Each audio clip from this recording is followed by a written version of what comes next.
So, today is Tuesday, is it? Yeah, it is. Today's Tuesday, Tuesday morning, and I'm just gonna have a simple breakfast today. Something fun. Just gonna have cereal.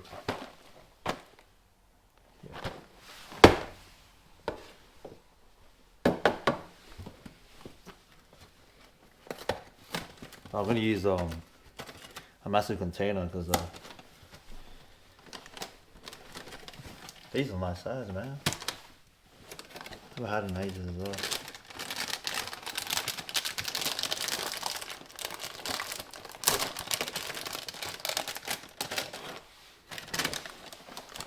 Oh, I'm using this.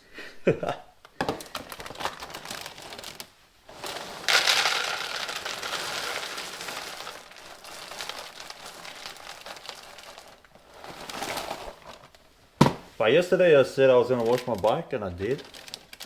Good thing I did it because it looks like it's gonna rain today. Oh, I'm doing it, man.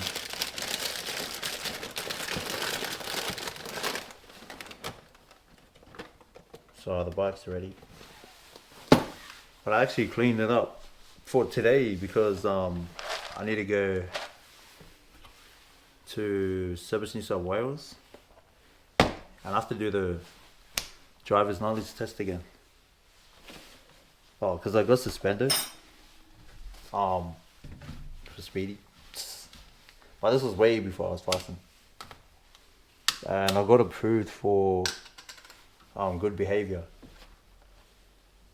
So I have to go do the driver's knowledge test today. I reckon I'll be alright. But it's gonna rain, so I'm gonna take one of the cars. My siblings didn't go work today.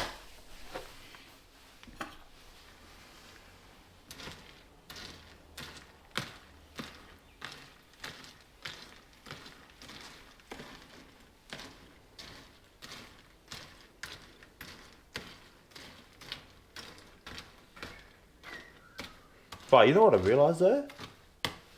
Bro, ever since I finished fasting, bro, pretty much every day. I've always had like a full ass stomach by the end of the day. I don't know why. Like, I would say, I'll just have a bit, then I end up eating another one and another one. Like every time I finish the foods that I prepared for the day, there will always be something that comes up on the side.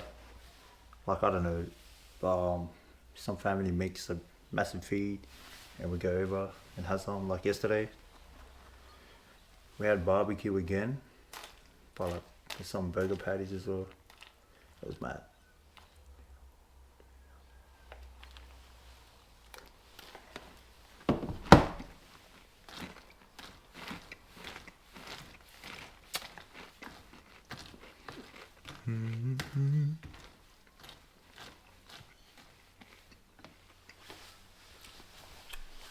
So after this,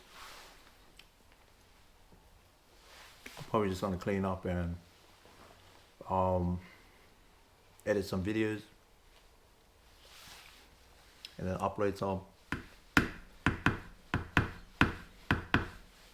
Then I'll go to that driver's knowledge test.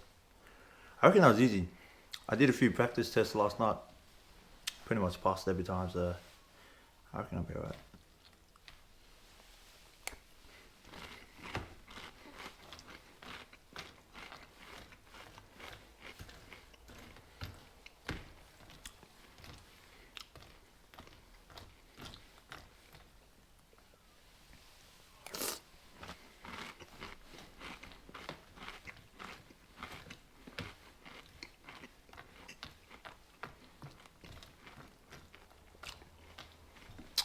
Oh, I went through our Sabbath School lesson this morning for its inverse. It's about Joshua. But if you're in the class and you haven't read it, you should read it. It's actually pretty good. It's in Exodus 17, verse 8 to 16.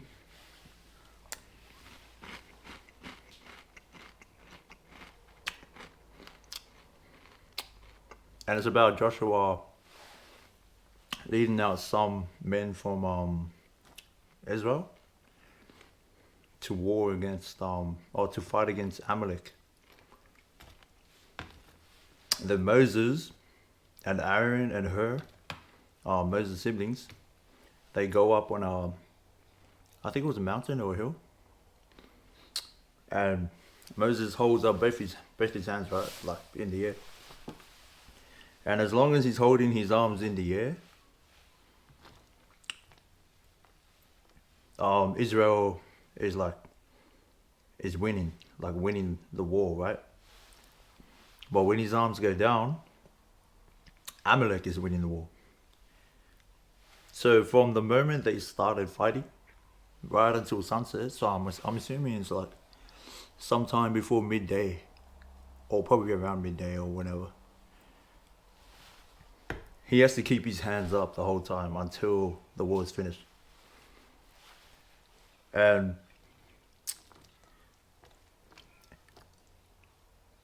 as Moses is holding his arms up, it gets tired. So Aaron holds one of his hands up. Oh, sorry, no. Before that, Aaron and Hur bring like a stone, and they put it beneath Moses so he can sit on it.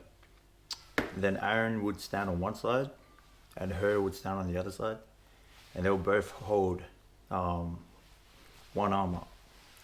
And so now you have Moses just sitting there on the stone, and his hands are up, right?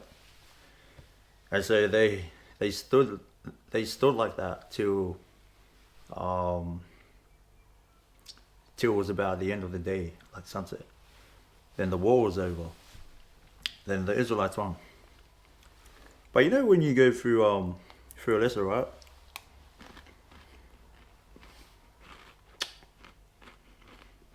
Like you're reading. Then when you read the lesson, like the one for that day, it just kind of pours out everything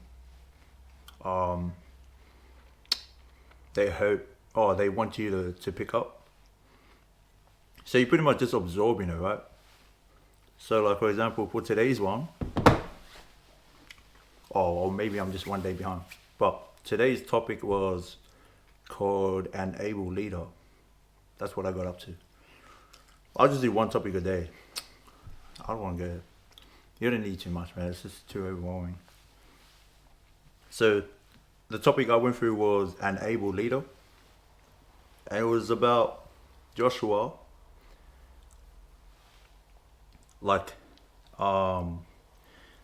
quickly obeying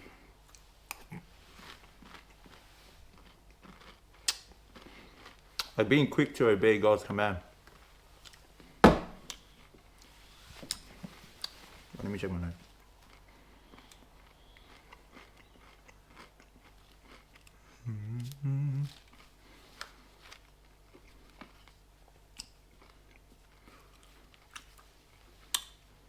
Yeah, so Joshua was quick to obey the voice of God without question. So you know when in verse 9, Exodus 17 verse 9, Moses said to Joshua to get some of the men and to go and fight against Amalek, right? Joshua, without question, went straight into it. Like,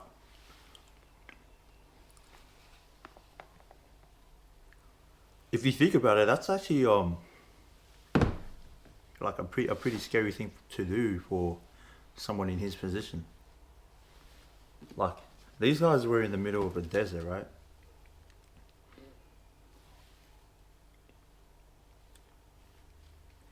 And they've just left Egypt. They've already crossed over the Red Sea. And, you know, they've been feeding on manna from heaven.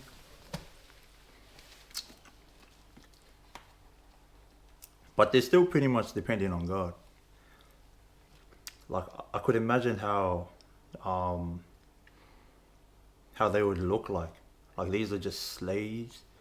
They're probably not like they had some of the Egyptians come with them, right? But you wouldn't think it would be the best warriors from Egypt, or even the majority of them. So these are like this is a weak army.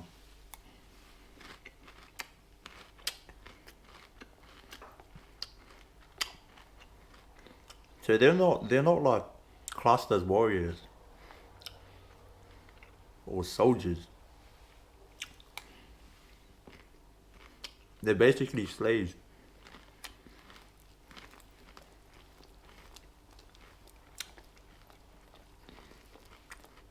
But then you have Joshua.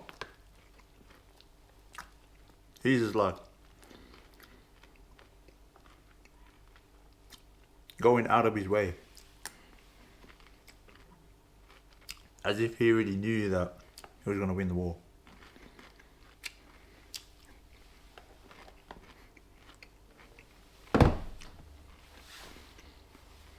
Like when I was going through the lesson was basically just feeding me the answers, and so you get left with a thought to yourself like,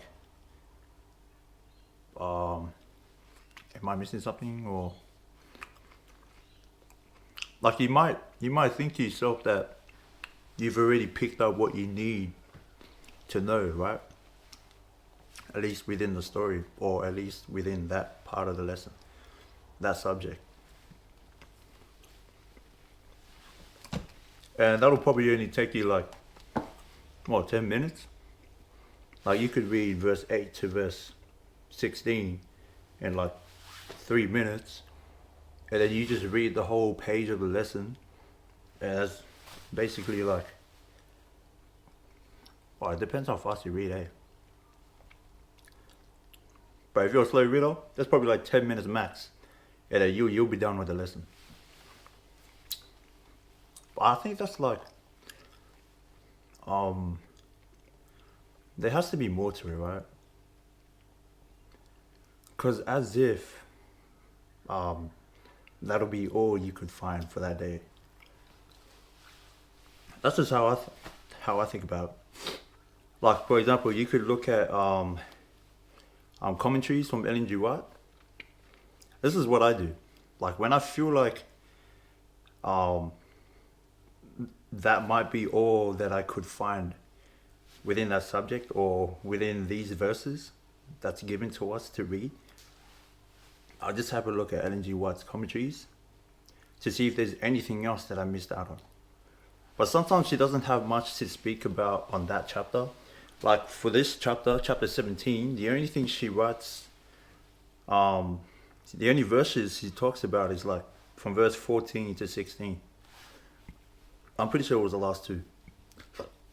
But then everything else, she doesn't talk about it at all. And so you're still thinking to yourself, is there something else that I'm missing? And then it got me thinking. Like, whenever we pray, we always ask God for like for something, or even we always ask Him questions, right?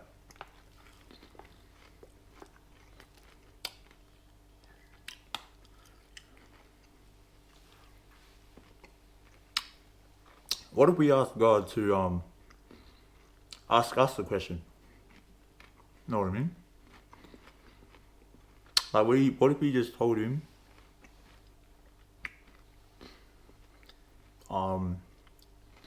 to show you what you're missing?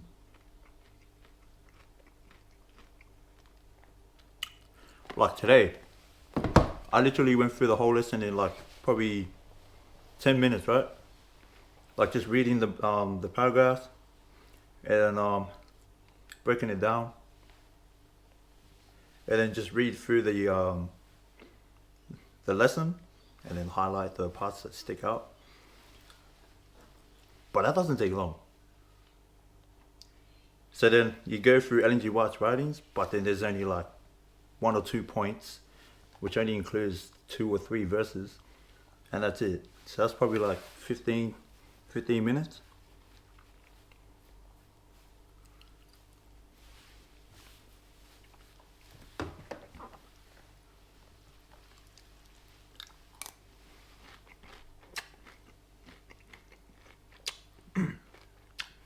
So when you think you've actually gone through the whole thing in that subject, or at least I did. So I thought about asking God if He had any questions for me, right? So then, after I said that, I wasn't getting any thoughts yet. So I ended the study. After I closed, for some reason I had a thought to go back to the first two verses. And I was like, surely not. So I just opened it, went back,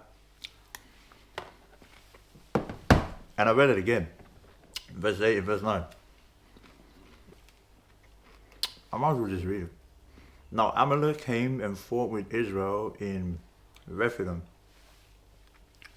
And Moses said to Joshua, choose us some men and go out, fight with Amalek. Tomorrow I will stand on the top of the hill. Yeah, so it was a hill. With the rod of God in my hand.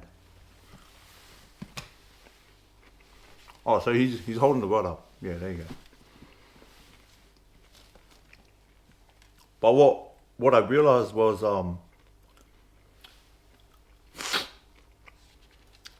I didn't look at the previous chapters. And that's what kind of gives you a bigger image of what Joshua was like at the time. In the verses alone, if you only read from Exodus 17 verse 8 and onward, you wouldn't be thinking about his condition during that moment. You would just think like, oh wow, he's a good leader. Like Moses depended on him more, He was able to lead out the children of Israel, or the men that was chosen to go and fight against Amalek. But you didn't realize that he was just like everyone else, just like a regular guy. Like literally all of them were the same. The only one with the highest authority was like Moses and the elders. But other than that, there was nothing special about Joshua. The only thing that separated him from all the other guys was his faith in God, pretty much. Because he remembered his past experiences, how God brought them through the plagues in Egypt, how God brought them through the Red Sea, and how he led them into the wilderness, but trusting that he will provide for them to the promised land. And so through all these experiences Joshua had, he had no reason to believe that God would not give them victory. So that's why he reacted so quickly when Moses told him to get some men. But the Spirit, that part where he goes to get some men, like I said before, bro, these aren't warriors, these aren't soldiers. They're just regular people. Like for example, there's a related verse in Exodus chapter 4 verse 20. So I'm reading from Exodus 17 verse 9, when Moses says to Joshua to go and choose us some men and go out to fight Amalek. There's another verse in Exodus chapter 4 verse 20 that relates to it.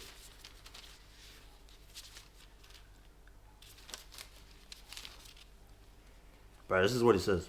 Then Moses took his wife and his sons and set them on a donkey, and he returned to the land of Egypt.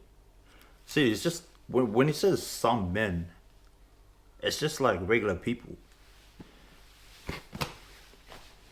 So you could imagine what um, Joshua had to deal with. He pretty much had nothing that seemed to give the impression or idea that they're going to win the fight against Amalek. But yet, still boldly, he goes quickly, gathers some men. He probably just gathered the closest ones he could find, or whoever was willing to jump in. And they just went to war. Bro, that's crazy.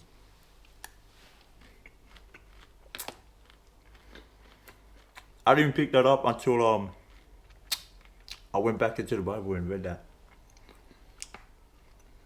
That's what I mean. When you think you've understood the lesson, ask God to ask you a question. Like today I felt the impression that God told me, did you read this? Or did you check this? Like the previous chapters? And I was like, I just turned the pages and I realized there was nothing else that Joshua went through besides the miracles that he witnessed in Egypt and the Red Sea. And just learning off of Moses. That's it. There was nothing else. Like there was no personal, you could probably say, I lost the spoon, eh? The spoon fell down the milk. But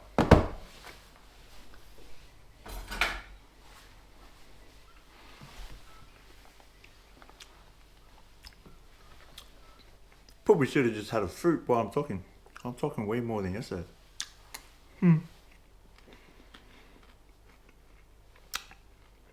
But yeah, he didn't have any like personal testimonies to himself between him and God. It was mainly Moses.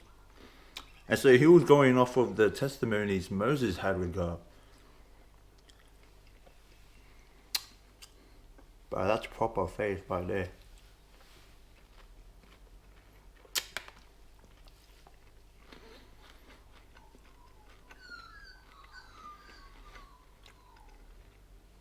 After I realized that,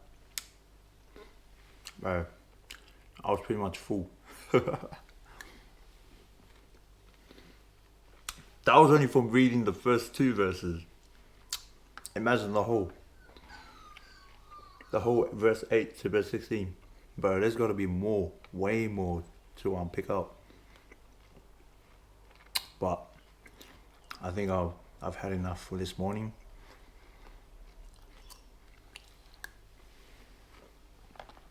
Oh, I've had enough at least for now.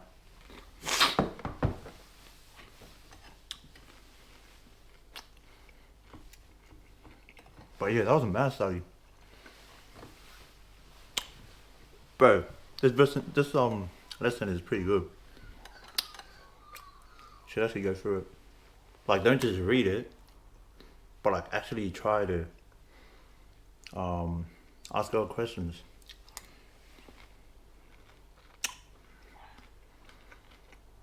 Like, I literally just ask questions as I'm going.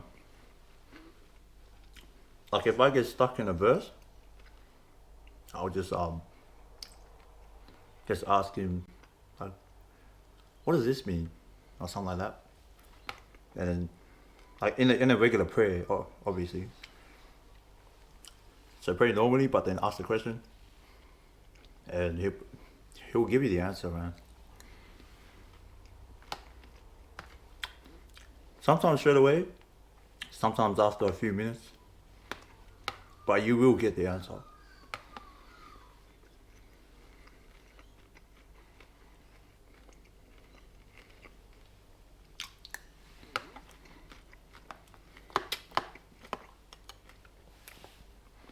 Yesterday's topic was a young leader, where God needs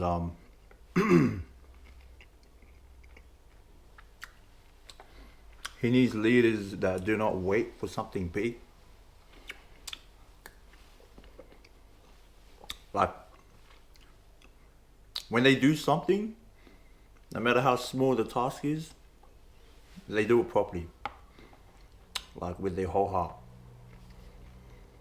as if it was the biggest job that could give them the biggest recognition or whatever. They do that with all their heart. I remember there was a verse that supports it.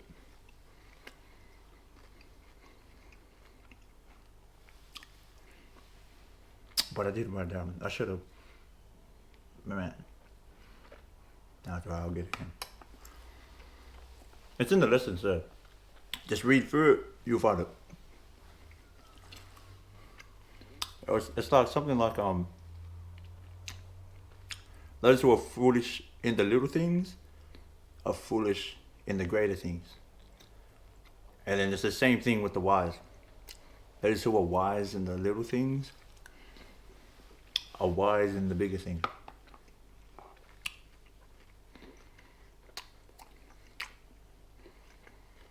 You know how people say, if you understand the Bible, you'll be good at everything? It's actually starting to make sense, eh?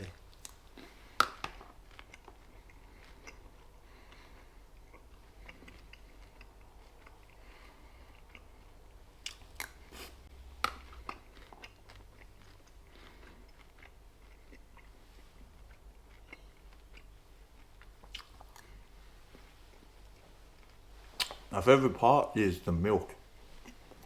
After you finish the cereal, and drink the milk at the end. Wow. That's the best part.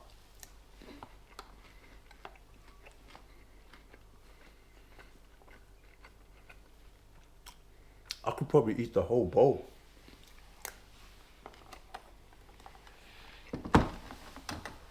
Oh, sorry, not bowl. The whole box.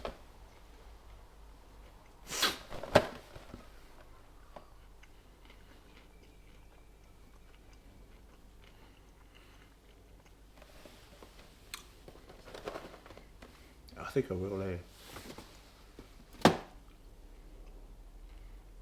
Yeah, I'm gonna finish it.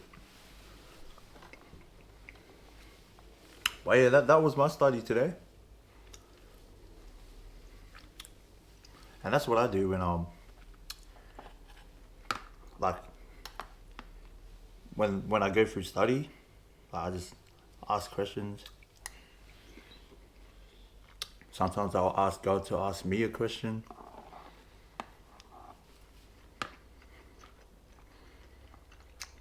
Cause that's actually how it works. Like prayer is it's a discussion. Like it's not a one-way thing. When you pray, well, this is what makes sense to me. When you pray, there has to be a connection between you praying and you reading the word. Otherwise, you're just breathing out. You know what I mean?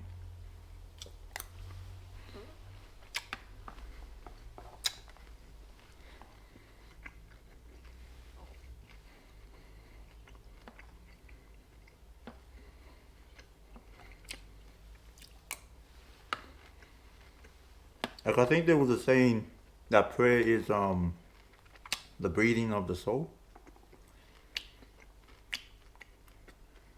So we breathe out, we breathe in. When we pray, we breathe out. When we read the Bible, we breathe in. So if you're not reading the Bible and praying at the same time, you're not praying. You're just breathing out.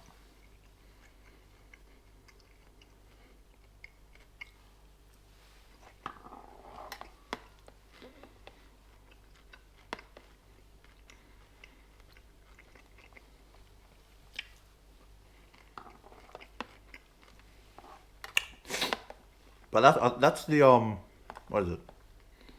That's the individual prayer. I think group prayer, when you're praying with like 3 people,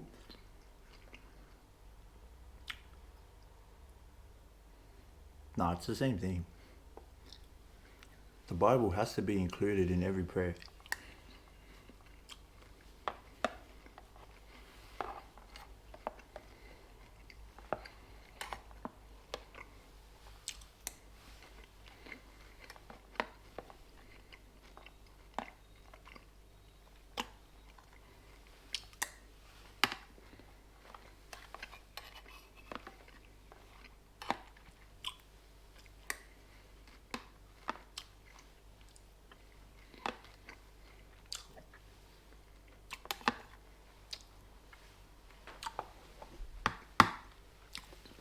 Yeah, I think I'm like a day behind. So today's supposed to be day 4.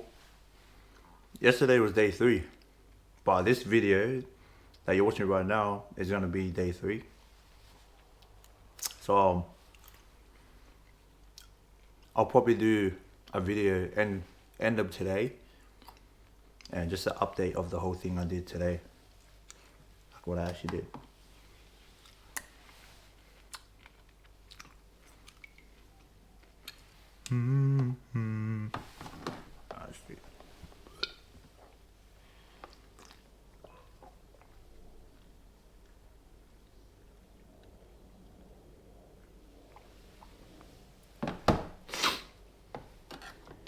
Yeah, I'm gonna finish the box, eh? That's it.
Oh yeah.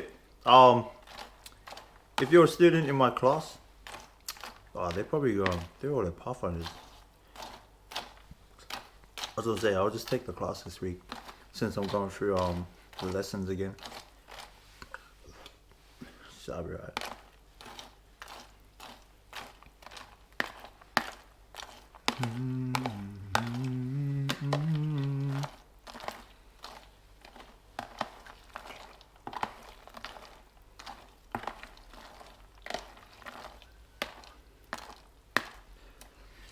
Oh, you know what I'm looking forward to?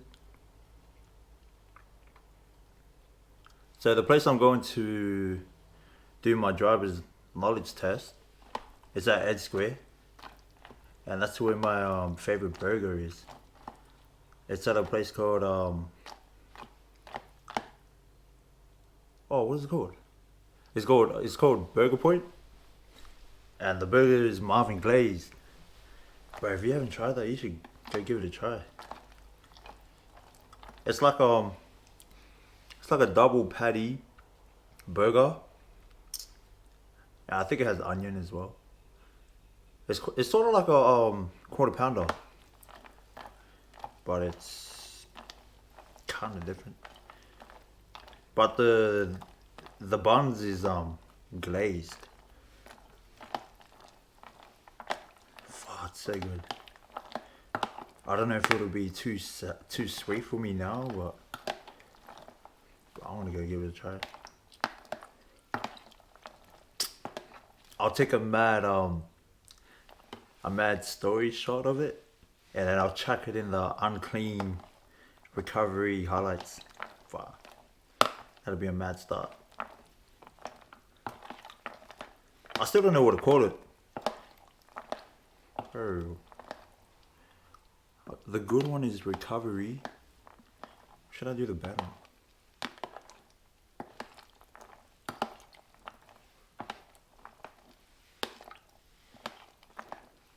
Nah, I'm sure I'll figure something out.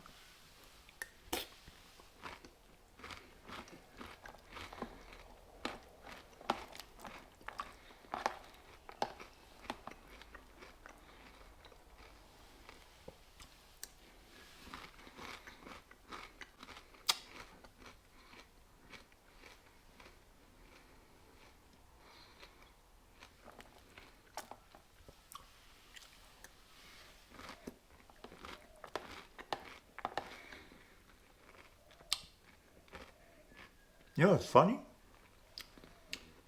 I think I'm eating more than I did before.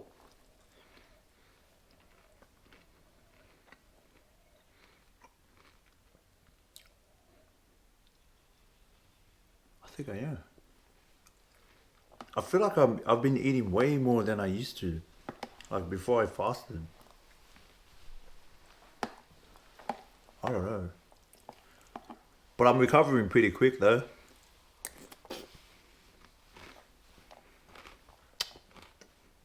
Like obviously because I'm eating a full stomach every day. I don't even know how, but like my body gets rid of it. Oh no, why am I talking about that? I'm eating. But like it recovers pretty quick now. The It used to take a while for me to digest the food, but now it can digest it pretty quick.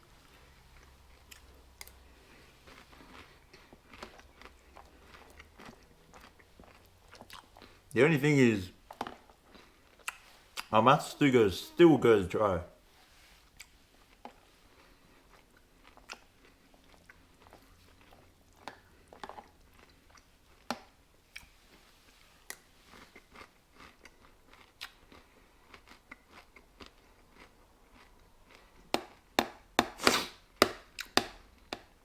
I want to see if I can jump now.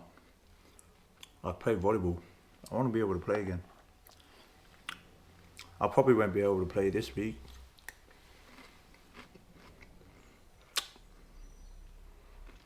But I should be able to try playing next week.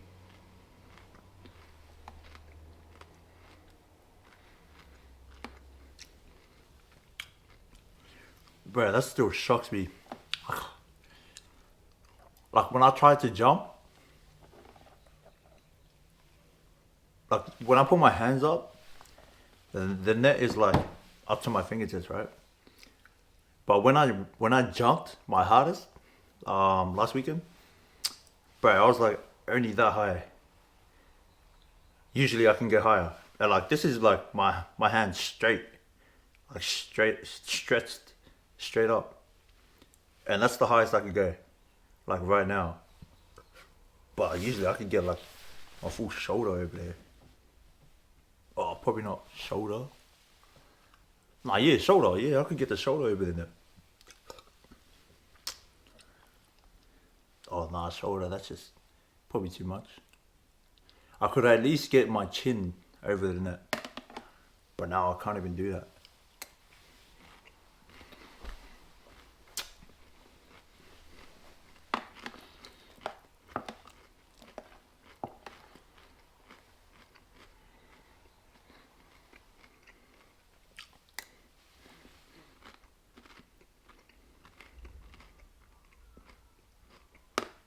Yeah, that's what I'm gonna do. So after this, I'm gonna edit my videos. Then I have my driver's knowledge test at 1 o'clock. So I'll go do that.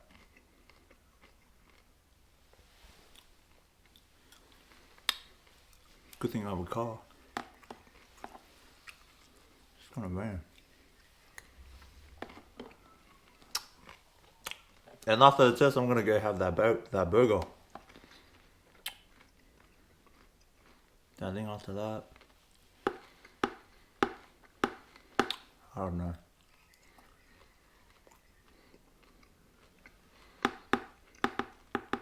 I need to take my bike for maintenance. Oh, not maintenance. Um, What's it called? Service. Yeah, minor service.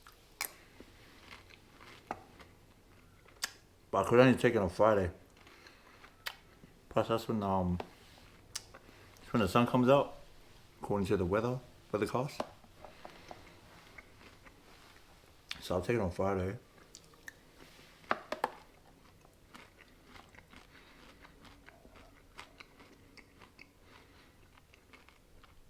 Yeah, I think that's it. That's what I'm doing today. I'm still on holiday, so I won't be going to school till next week. Which is good because should be healthy enough to do whatever.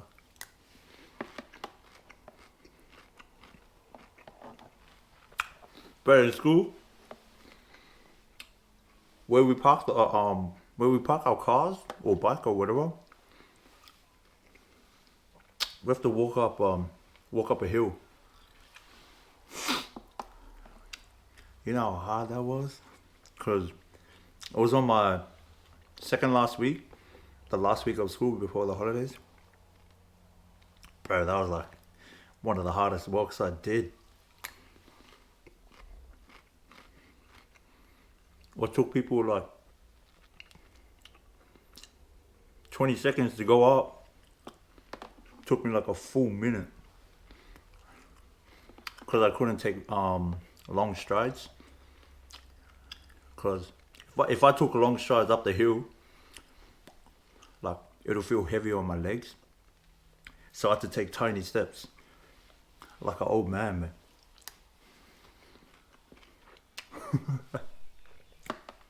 But I was literally an old man. Weak muscles, can't take long strides, walk slow. Always wearing a jumper, because I was always cold, and long pants.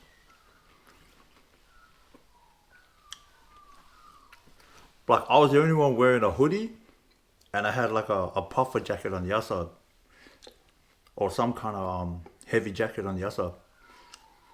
And you had people walking in with like t-shirts and like just those light hoodies, and they were blasting the air cons because they were all hot. I was like, what? And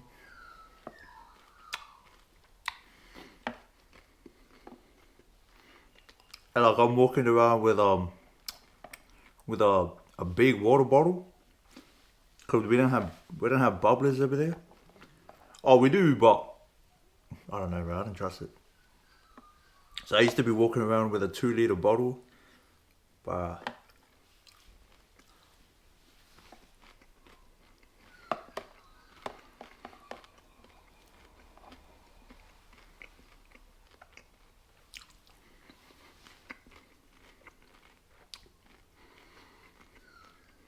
this cereal was nice.